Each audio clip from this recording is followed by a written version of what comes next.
Welcome, John Shelter, our guest. Well, thank you very much, Scott. Great to have you. It's happy to be here. Want to learn all about who you are, what you do, your job title. Let's start with that. What's your job title and position in life and in your job? Well, I am most importantly a husband and a grandpa to our granddaughter that we're raising. My position at my business is I'm the owner and coordinator of New Directions. Nice. And New Directions is what, for those of us? It's a social enterprise that actually deals with the environmental impact that homelessness creates. Yeah. But we take on a lot of other jobs as learning aspects for the homeless as we do like an employment training for them. Nice. Right. How long have you been doing that? Oh, I've been doing it for about 20-something years, 12 years as a business now. 12 years. Wow. And how long have you been married? 29. Nice. I have your answer. When anybody asks that again on the podcast, how long have you been married? And I always say, not long enough. That's always a good one. That's for you, Joni, and I know you're tired of that, but there you go. Anyway, so I'm going to hit you with the two questions right out of the gate because sometimes it's better to get these out of the way. Who's John Shelter, and what do you want? We'll start with the first part. Who are you? I'm a gentleman that's seen an issue in our communities that wanted to address it. And unfortunately, the only way I was going to address it was to create a business. Wow. Nonprofit seems the most easiest, but they're too self-reliant on the government. And the funding for what we do as New Directions really doesn't exist. Gotcha. So you're kind of always trying to make ends meet. Always trying to make ends meet, but it's always about the community. I love Humboldt County and I love our community, and I don't believe any issue can't be resolved. Amen. Yep. I believe in compromise as one of the biggest tools that we can utilize. Right. We don't seem to be too big on that these days. No one's too really long on a lot of compromise. No. Sorry. In this society, it's either a microwavable society where we want it done right now, or I have to win. Right. And I always believe that with a compromise, you can have two winners. Amen. Yeah. Win, win, win. Yeah. Yep. I like it. That's well said. I thought of it that way. You're right. And so what do you want? I want an opportunity. To do what? To do more. Okay. Good. I'm doing everything I can physically and possibly and financially do as John Shelter, our community member, Nice. The head of New Directions. But without the support, we can't get any bigger. It's the craziest thing to watch all the ideas that we used 10, 12 years ago when we had when we had our service center being utilized now. 12 years later, they're finally coming up with the ideas that we had 12 years ago. Interesting. And so now I have ideas, and my biggest struggle is I want the opportunity to prove I'm right or for you to prove I'm wrong. But until we take that step forward, we'll never know. There's some things that there's no money in, so nobody wants to do it. Right. And for some reason, nobody wants anybody else to do it. Interesting. You know, I want to do, my biggest goal is an employment campground for the homeless. This doesn't mean, hey, open up a big field and bring all the homeless in. It means a restricted area that you can relocate people that are camping where you don't want them to a place where you do want them, so you can actually allow them to heal themselves. We're too much in a generation where we want to fix people. Right. And we can't fix people. It's not working. No. Yeah. I love that vision. So we'll talk more about that. Tell me about what does support look like? Is it, hey, if we wrote big checks today, I mean, that would help, but what does support look like for you, John? Team. That's what support means. Nobody should have to do everything. Yeah. There's enough out there so we can all pitch in. Yeah. A piece of land for here. Mm-hmm. Maybe some help with restrooms over here. Right. That's the kind of thing that we're looking at. When you're talking about an employment transition campground, it would support itself. So is there a model for that in other towns and other communities around the nation?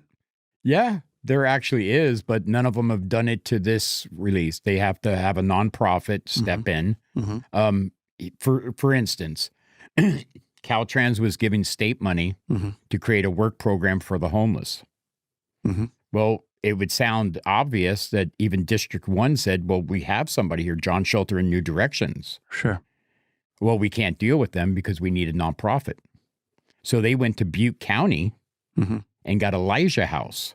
And now you see a little van pulling behind a Caltrans trailer on the side of the highways. In Humboldt. With their buckets and the grabbers picking up cigarette butts on the highway. Huh. From Elijah House in Butte County. Yeah. So they started an office here. Okay. So that's not teamwork. That's not already pulling on what we have here. It's not grassroots at all. No. So let's back up. So for you in Minnesota watching this podcast, you go, what are we talking about? Humboldt County has a homeless problem. We're agreed on that. It's not Portland, it's not San Diego, it's not San Francisco, but it's Humboldt, and it's affected all of us. Absolutely. I've seen the violence, I've seen the poop, I've seen the buckets of crap, I've seen the needles. I'm just one business guy. I don't get around that much, but it's not missed on me. So talk about homelessness in our county and what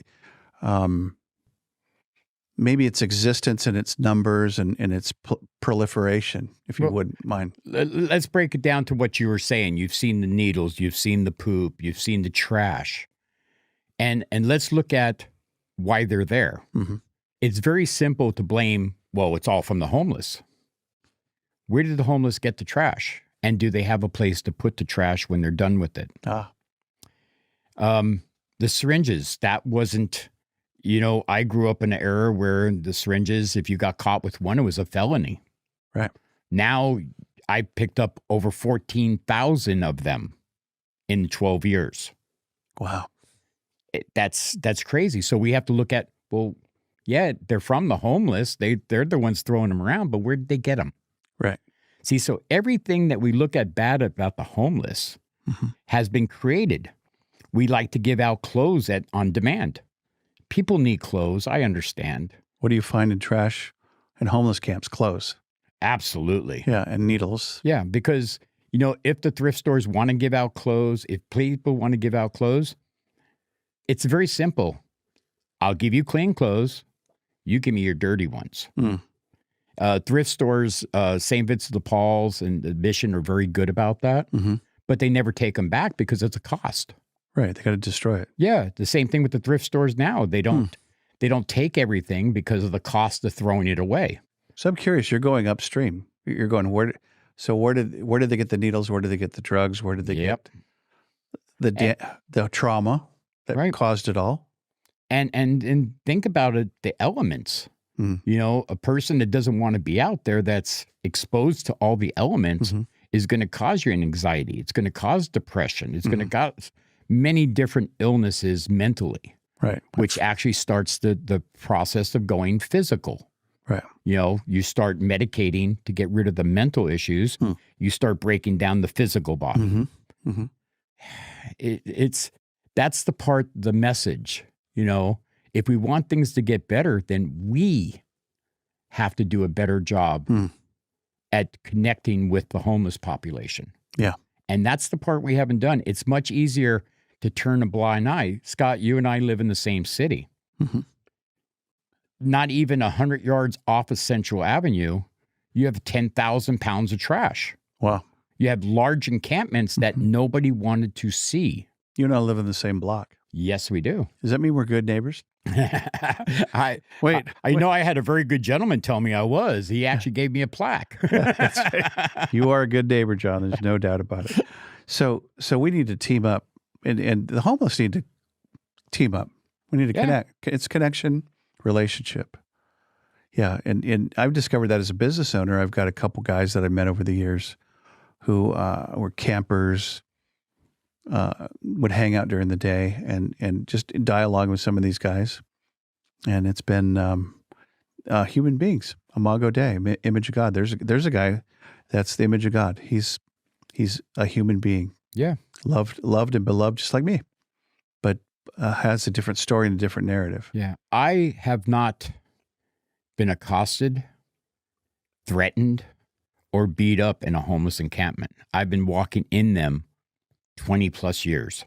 So never wow, really? Yeah. Okay. It's you know, you have mental ill people that start screaming and yelling at you. Mm-hmm. That's a defense mechanism. Yeah. They've learned on the street that if they scream and yell and swing their arms around, go away. People will go away. Yeah. I don't. I sit there and smile a lot. Good for you. And when they calm down, I ask them, "Are you mad at me?" And usually the answer is no. Right. And I said, "Okay, well then let's start again." And sticking my hand out and to shake their hand, I would say 8 times out of 10, they shake my hand. Wow. So it's all how you want to come at the situation, how you want to look at it. You know, it's way too simple to give dumpsters. You know, I've actually talked to people about, well, you know, maybe we should put a couple dumpsters out here somewhere and let them use it. Well, then everybody's going to use them. Okay, well, then that means we have a few less illegal dumps then. Right. You know, poor people are going to want to dump it. Now, I can't imagine somebody that's wealthy that's going to go to a dumpster and throw their garbage in there. Right. I don't see that. I've seen a couple, but other story. So leading measures would be to address it on the upstream. Lagging measures are you pulling out 10 tons of trash off of Central Avenue. And is that primarily what you do in terms of the crews that you run and the stuff that you guys do day to day? I usually get called to these sites when they get bad. When the cops are scratching their head, saying, okay, we've done everything we can. Code enforcement's now involved, and they're threatening the landowner to sue them or fine them for the homeless being there or trash. Right. So then we get called in.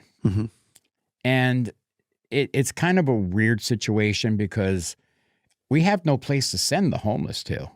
Right. They have to. And I love, and that's the jobs I take on, are the homeless in camps that have people in them. I love people, all people. Good. And that's the way you get through to them.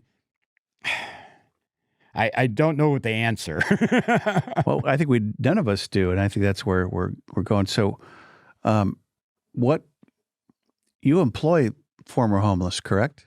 I employ homeless and homeless that help you go help the homeless. Yep. So their insights have to be really valuable. Their insights are. I would not be... Invaluable is the word. Yeah, I would not be John Schulter. I would not be the head of New Directions without the homeless population. And let's get that straight. Yeah. The homeless population is what makes the people of New Directions. Yeah. The connection they have with the other individuals. We just took on a job working with the city of Fortuna. And I walked into a couple camps today cold. And, hey, John... They knew your name? They knew me. Good. And see, so everybody's connected. So these homeless that have been pushed from one city to another community, from this other community, they've all ran across each other. There's nobody knows how to deal with a homeless individual than another homeless individual. Right. Nobody understands the kindness, the humanity that's in the homeless population because they're too busy looking at their clothes and their demeanor and stuff like that. Yeah. But I've actually seen where if somebody became new homeless, that they were greeted by other homeless and say, okay, you know, you can share my tent for tonight and we'll figure something out for tomorrow. Yeah. The compassion of sharing their food, what little bit they have or what little bit they've stolen. The sharing part. Sure. These are the things that I've seen. Protection. Yeah. Yeah. That's the part that we have to get through to people is that and I've heard it so much, it's became a cliche or whatever. They're just like us. They could be our mom and dad. But we seem to forget that. Yeah. When we're dealing with them. I was going to ask, because there's some brilliant people that are homeless, that were educated, that had a wife and 2 kids and a dog and a house, and then their best friend took their wife and they went bonkers and went homeless. Actually, true story. My friend Jeff met a guy like that. He just lost everything to his best friend, and he couldn't take it. Switch. Switch went off. Switch went off. So I guess my point is that I would assume there's a demographic or a psychographic that's homeless, and that's not true, because it's a big spectrum of people. Big spectrum. There's no classification. You can't say homelessness is created by mental illness. You can't say it's created by just substance abuse. It's created by a loss of a job. It's created by a loss of a partner. Trauma. Trauma is basically the key word there. Homelessness is created by trauma. So Officer LaFrance was here. Do you know Lenny? Oh, yes. What a nice man. He's my favorite. The commander is one of my favorite Commander's people. a cool dude, and he gave us some insight, and he helps with folks with autism and trains other teams of police force to deal with that population. But he said that there's a scale of trauma. It has a name. It's the APGAR scale or whatever it is. Yeah. And many homeless are like 4.0. They're high achievers in trauma, sadly, and they've been hurt over time and space. And that hit me hard. I go, oh, these are people that have been hard done by and stepped off. Yeah. And then we compound that by offering resources that are created by governmental agencies versus what the homeless actually need. Which is what? Well, let's ask. Bathrooms, trash cans, a safe place to be. That's the big one. There's not too many camps. You know, everybody goes, oh, they won't go to a camp. They won't do that. And there's not too many that I've actually engaged. Even the ones today, brand new, Fortuna, first time I met them. Well, they knew me, but I couldn't remember them. That was sad. Because you're getting old like me.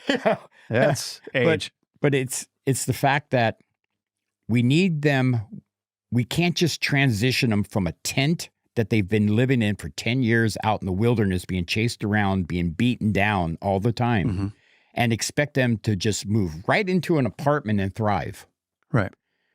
We need to transition them in smaller stages. In other words, they're camping right now, and that's where they feel comfortable. So what we need to do is move them to a place we can allow them to camp, where we can oversee them and assist them in recreating their lives.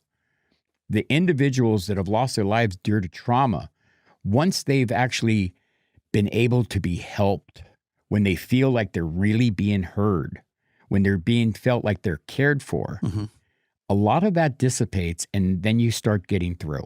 Yeah.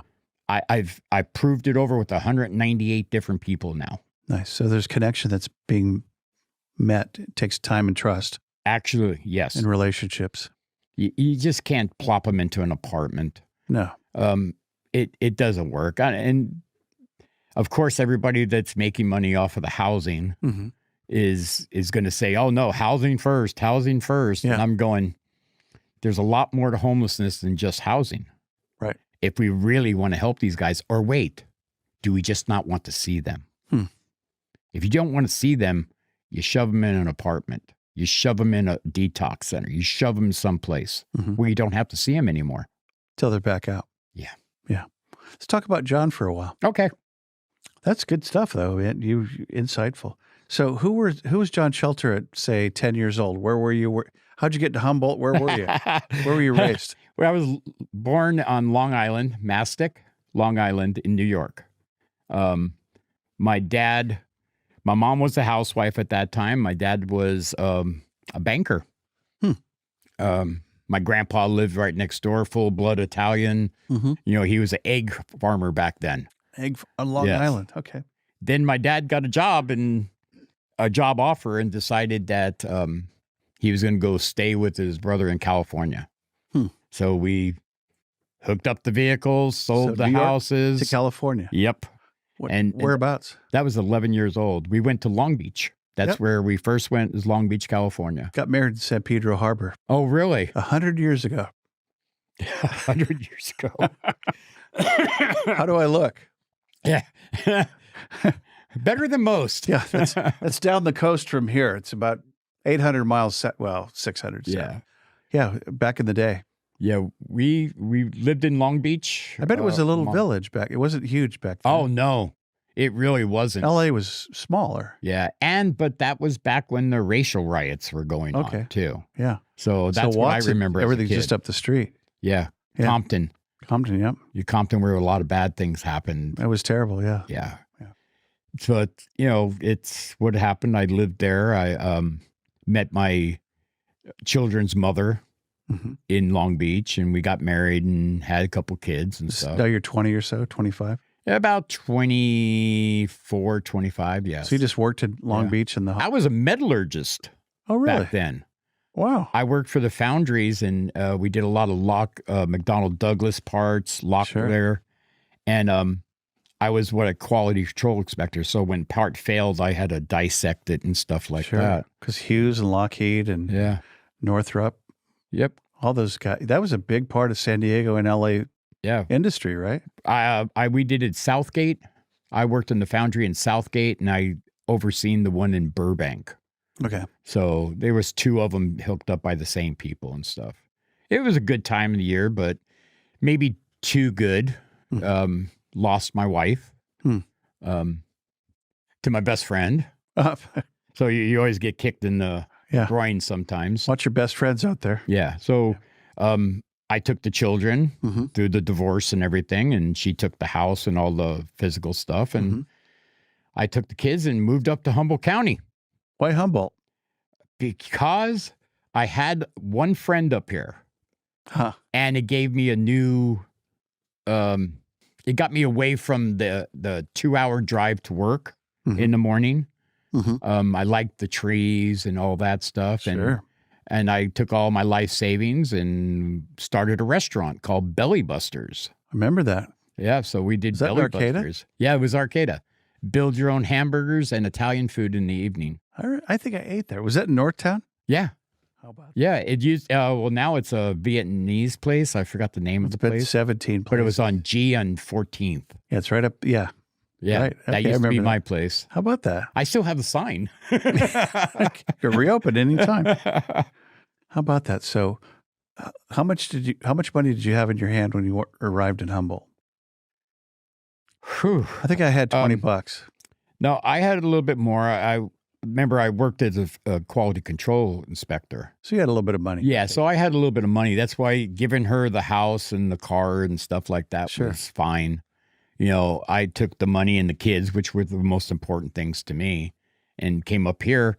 I had enough money to rent a restaurant and open up a restaurant. That was over in Sunnybrae, a very small one over there. Coney Island Hot Dogs was the owner of the place, and we took that over. How long did you last? I lasted there a year, and then we got the job on G and 14th, and we lasted there 3 years before I went through another divorce. Restaurant's tough, though. That's a tough business. Restaurant is tough. And I'm definitely glad I wasn't in the restaurant business during COVID. Oh boy, those poor guys.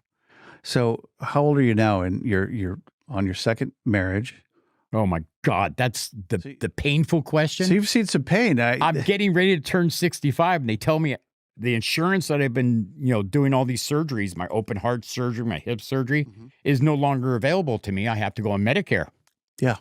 And I'm like, I don't want to go on Medicare. I got this insurance. Well, no, they don't want you no more. And you have to go on Medicare. Medicare supplements, don't you forget. Oh, yeah. I know a guy. I'm learning. Totally like a deer in the headlights. It's like I know nothing about this. I was happy with my insurance. I didn't have any idea that I had no choice. It all shifts at 65. No choice. Did you have one hip done? Huh? Did you have your hip replaced? Yeah, I had a total hip replacement. Which one? I mean, my right hip. Which hospital? It was down in St. Helena. Oh, they're great. Yes, St. Helena. My son was there yesterday. The Kuhn Institute. And when I went to go get my hip replaced, they found my heart problem. How about that? So I didn't realize the third floor is the Heart Institute. My son was there yesterday. Yeah, so they took me in the Heart Institute. They did the open heart surgery there. How about that? 3 months later, I came back and had the hip replacement. Bionic. Yeah. Yeah. I didn't feel bionic back then. No. My son was there yesterday. He's 22. He has some cardiac stuff. Oh. Yeah, but they're great. Adventist Health. Oh. Shout out to all Adventists. You guys are awesome. And They your are healthcare awesome. is great. And your vegetarian food is also awesome. Yeah. Okay. Fast story. I'm going to go all the way there. Quick story. I got to tell the story. So I'm 14. I have really long hair, and we're smoking weed at the house in San Diego. Who's at the door? And it's old Roy Guess from the Adventist Church. He goes, I got your Bible for you. Do you want to do a Bible study? And I go, well, maybe not today, but you can come back. And so the next 13 Tuesdays, he came back, and I became an Adventist, got baptized, and the whole nine. Went to church. My Lutheran mother from Iowa didn't know what to do with that at all. Freaked her out. But there was Jesus, and there was the love and the Holy Spirit and the Word of God, and it was awesome. And I dumped all that for a Greek girlfriend about 2 years later. And that was okay. It was part of my journey. And so here we are with you hanging out. So Yeah, life is a journey. life, we say that all the time in our family, John. Life is a journey. So how did you get into what you're doing now from Belly Busters? Oh, that's really good. When Belly Busters went out and I sold it and everything. Might say it went bust. Yeah. Actually, that's bad, Scott. Sorry. But First time you heard that? actually it is. Sorry. I started working for the restaurants, and I worked for a place called Village Pantry, Sure. and they were in Arcata. Richard and his crew. Yep. Yeah. Unfortunately, about 7 years into that, I hurt my arm there. Hyperextended. I got a scar from here, goes up and down my arm. Oh, wow. They washed the floors at certain weird times, and I was the only cook. And one of the things wasn't stocked, so I went to go stock. My ring, same ring, Wow. caught on it on the door handle. Wow. My feet went up, tore the door off the hinge. No way. It took all my muscles and like a rubber band, stretched them out, and then ding, back together. So it was a giant knot. Slip and fall. Yeah. Oh, boy. So I had the surgery and everything. And then Village Pantry said they didn't have a use for me because I couldn't cook, flip eggs and anything Sure. anymore. So I was getting job trained through Workman's Comp. Mm-hmm. And I said, well, I really just want to help somebody. So they put me with Redwood Community Action Agency with this angel named Simone Taylor. Wow. And Simone. she was an angel. She's still here around the area? Yeah, she still is. Shout out, Simone. She was an angel, and she saw something in me that I'd never even seen in myself. Cool. Put me in charge of the homeless desk where, we did vouchers, motel vouchers every night and everything. Sure. And we had a certain amount, and I had to do the engagement of them. That was one of the agencies, or maybe still is. Oh, yeah. RCA is still very big in this community. Sure. They do a lot of different things. Mhm. I was actually one of the first male case manager for safe houses Mm-hmm. in through RCAA. They had that much trust in me, and went back to school, became a substance abuse counselor while I worked there and stuff. That was probably one of the best times of my life at that point. Wow. I learned so much. So you reinvented yourself. Yeah, that's how I Yeah. got into what I was doing. And I went from helping at the safe houses to working for alcohol and drug care services as a substance abuse counselor. Mm-hmm. And then I ran the Serenity Inn for 2 years as a motel. Where's that at? It's right across from the new hotel that they're building, right there on Broadway, Oh, yeah. right next to the bowling alley. It's across the street. I wonder what that was. I mean, it's obviously a motel. It doesn't say it's a No, Comfort Inn or anything. No, it's a very small Serenity Inn. It went really good. It's still there, right? Yeah. Mhm. They used to have a lot of problems, and I came in and we fixed a lot of the problems and stuff. And then from there, I went into more of a private practice called Project Power, and it was for Native Americans, women. And we case managed that and everything for a while. And then it just kind of progressed. I worked for the county for the alternative response team for a while. Then I got this job opportunity at this really bad place when I was told in Arcata called the Arcata Endeavor. Ah, heard of it. And it was a clubhouse, not just for the homeless, but for the employees too. Wow. So I got to go in there as the operations manager. Changed it? Yep. We changed everything. No. The nonprofit that I worked, this is another reason why I don't want to be a nonprofit. The board members decided to go a different direction than what we were going. Where'd they go? They wanted to take care of families with children. Oh. It was a big thing. Money was all in it. There's really not a whole lot of money in helping single homeless people. Right. The resources that we provide for them are resources that are created by somebody that's out of touch with what the homeless actually need. You know, even the referral sheets have, here, go to this RV park that they have no intention of getting into. Right. You know, so a big disconnect there. Yeah, there's a big disconnect as far as what people need and what people want to give them. I have a heavy question for you. Just, I've never asked this yet. So in your world, what breaks your heart the most? I mean, all of it's heartbreaking, I'm sure. But what really rends you and gets you to that place of emotion and hurt? When I'm talking to a person that's in a camp and I'm asking them and telling them what my intentions are and what the end result is going to have to be over a period of time. And they're going, well, we don't want to cause any problem. Where do you want us to go? You know, I've sat there and tried saying, well, you know, we got this housing here and this housing here. And they're going, you know, we're not going to get in there. Right. That's the part that tears me up probably the most is because I'm there. They would go with me if I just had a place to bring them to. I could probably bring them to detox if they have room.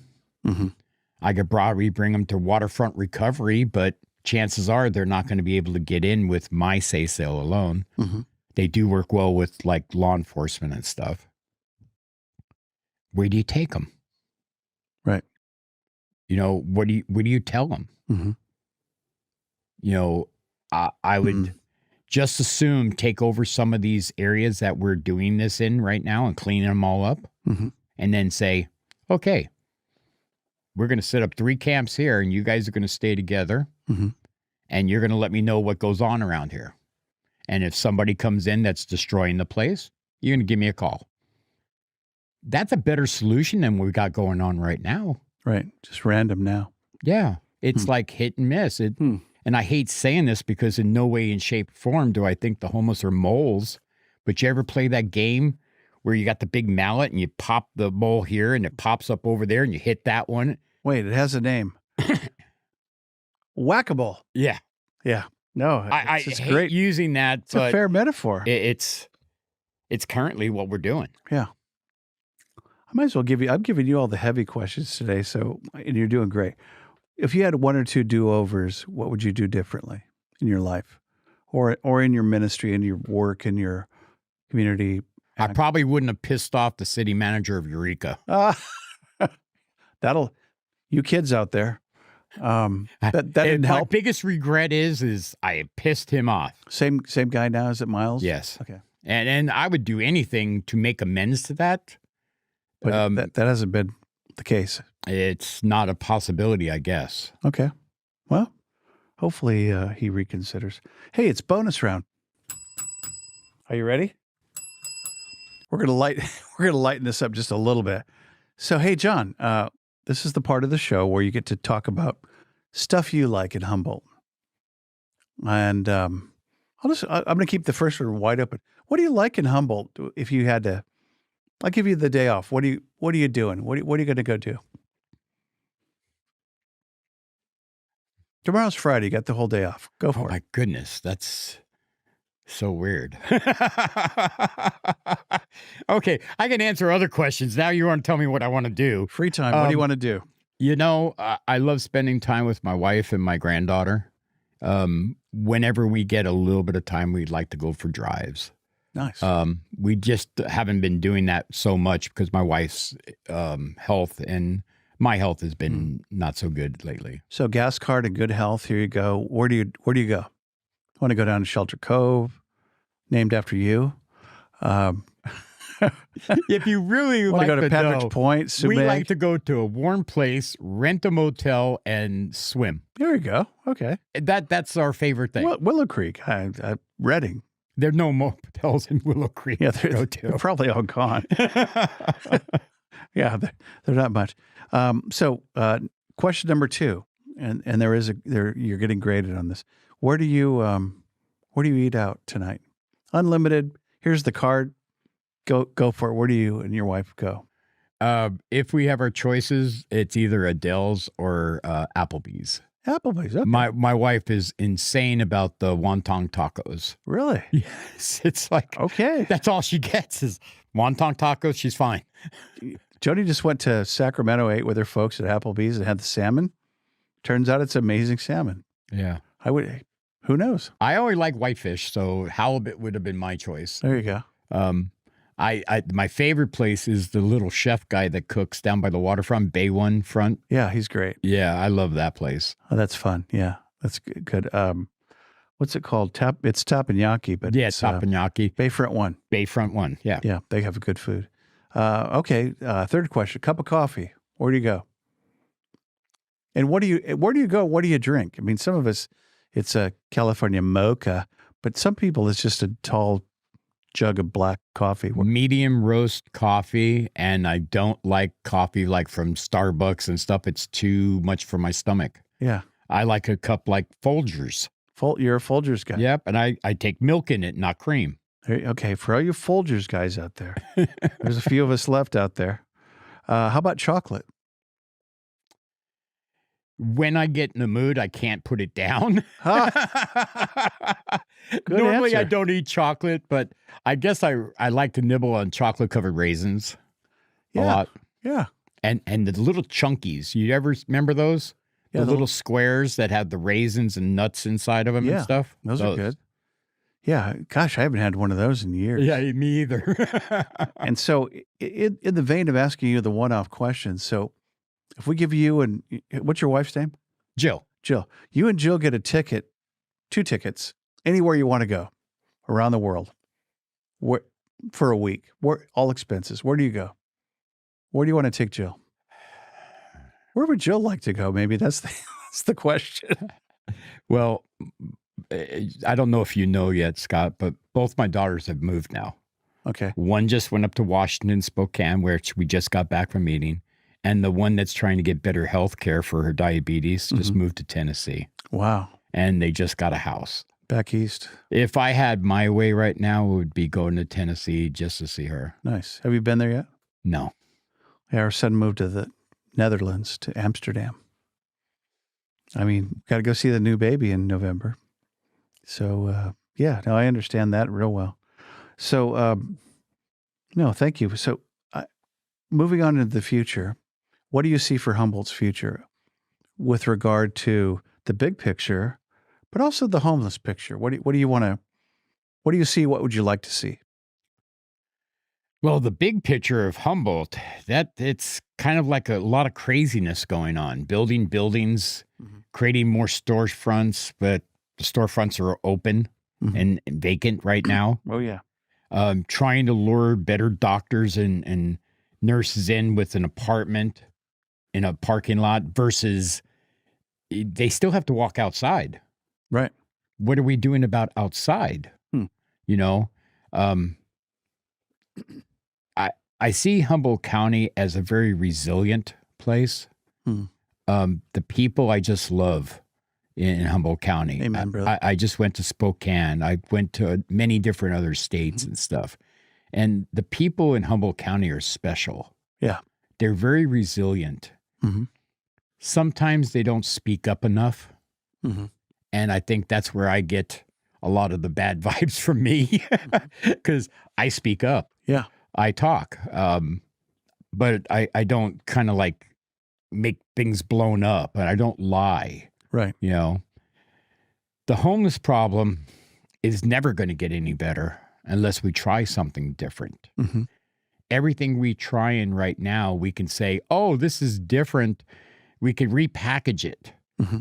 It's still at the end of the day, the same thing. Same old thing. You still got the same people. You can have this person not do it, but if you pick this nonprofit, it's still the same thing. So we're never actually trying anything different. We're just trying status quo. Remember, Some experts have said housing first is we're going to fix homelessness. Our governor even said we're going to take 2.9 million percentage out of the budget, and we've solved homelessness. Not happening. What are you going to do? Beat it with the dollar or what? I just don't get it. Thanks, Gavin. Yeah. And here again, I don't want to talk ill. It's just the concept to me just doesn't make sense. We've thrown money at it forever. Yes. And it's not getting any better. So Einstein said the definition of insanity is what? Trying the same stuff. Thing over and over again. Still doesn't work. Expecting a different results. Why doesn't it work? Yeah. Well, it's just not going to. Well, Scott, we just built that multi-million-dollar project right there by Burger King and McDonald's. In McKinleyville. Yeah. Ain't got better. Yeah. It hasn't got better. Wait. In actuality, there's more homeless now in McKinleyville than there was prior to that. McKinleyville's different. Yeah. I'm telling you. Which project? Enlighten me, because I'm not sure. I kind of know, but what project are you referring to between Burger King and McDonald's? The homeless. You're talking about the one right behind Burger King. Yeah. Are you? Well, you the one that was built by the Department of Health and Human Services to address the homeless issues. Okay. Yeah. That one. Oh, the resource center. Yes. Gotcha. And that was supposed to address it, but the homeless can't even take a shower there. Right. Yeah. We used to have showers in McKinleyville I was really proud of. Joyful Healer had showers, right? Well, that was provided by AHA. And then AHA lost their grant. Okay.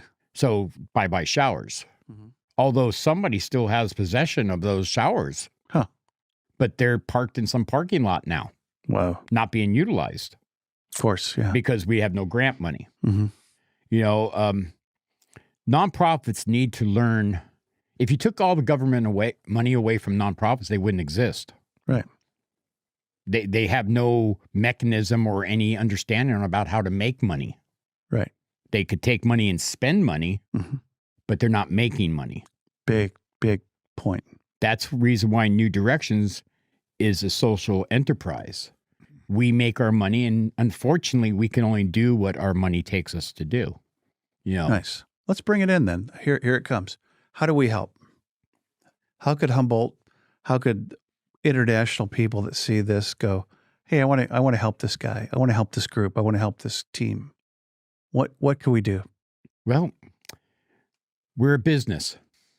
I can't give people write-offs for things that they give us, like machinery and stuff like that.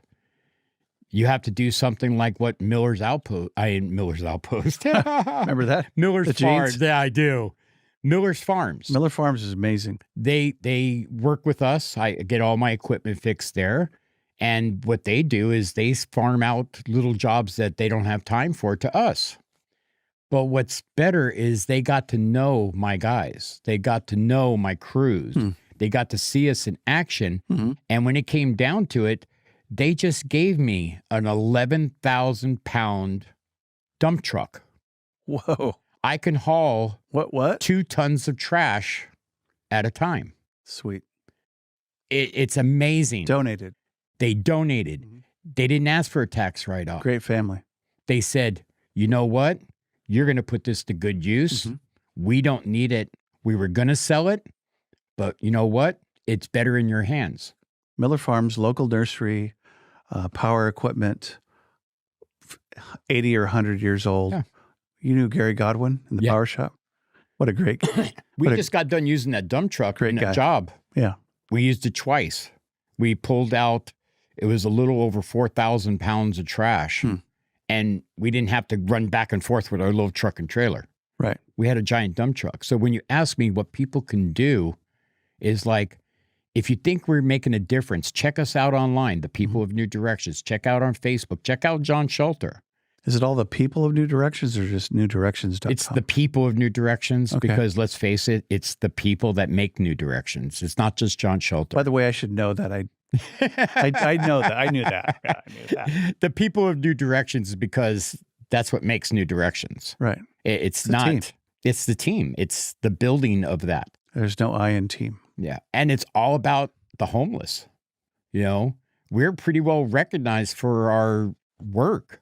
Mm-hmm. And this is a bunch of homeless people. And I keep on telling homeless people, you need to be proud. You need to sell this to your brothers and sisters who are out there. Mm-hmm. Jump on board with something that's going to make you feel good at the end of the day. Right. You know, I take befores and afters of everything we do, not just for me or for Facebook, but for these guys. So they can see at our little meetings that we have every other week. It used to be every week, and they got tired of that. Yeah, every other week, I get to sit there with my little PowerPoint thing and show them pictures. And, perfect. You know, but people just need to start looking at, like, you can give to nonprofit and you can get that tax write-off, but is a nonprofit at the end of the day helping you? Right. And if they are, do what you need to do. Sure. But don't look at us like a business. We do the jobs that nobody else wants to do. I keep my rates way down, except for currently with this insurance thing. But my rates were considerably low because nobody wants to take on the responsibility about homeless encampments and stuff. So to keep the price down so we get work and the jobs get cleaned up. There's an insurance thing in California. I know insurance thing. We're not going there. We'll talk after. So other agencies like Pack Out. Those are my heroes. Those guys are all kind of still. Is that the name? Pack Out Green Team. You have our weekend warriors, is what I call them. Yeah, and that's not a slight. But they're great. They're awesome. Aaron Armstrong is not only a friend, but such a dynamic person. Aaron's a good guy. He's my hero. Yeah. You know, he assisted me in so many different things, and we've tag teamed on a lot of different projects. Known his dad Scott for years. What a great family. Without these groups, without the group we have in McKinleyville, without the Pack Out Green Team, it used to be River Life Foundation, and it was Sean Swanson in Fortuna, which he passed away. And we're currently picking up the iron for him up there. But you got to have it. Yeah, the whole team. So for John Shelter, on your, what do you want your legacy to be? What are we going to say about your funeral? The had heart. Had heart. Love it. What? And my real question is, what are they going to say on your tombstone? Same thing. I think you caught it. I just want to be known to the person that had heart. Nice. Had heart. Love it. John, thanks for coming. Thank you, Scott, for having me. Appreciate your candor and your love and your heart toward a community that needs you. Thank you. It's a pleasure. It's a privilege and an honor to be allowed into our community, into different areas and stuff. And to see the respect that our community members pay to my guys, that's priceless. Amen. You're 100% Humboldt. Thanks for coming. Thank you, Scott.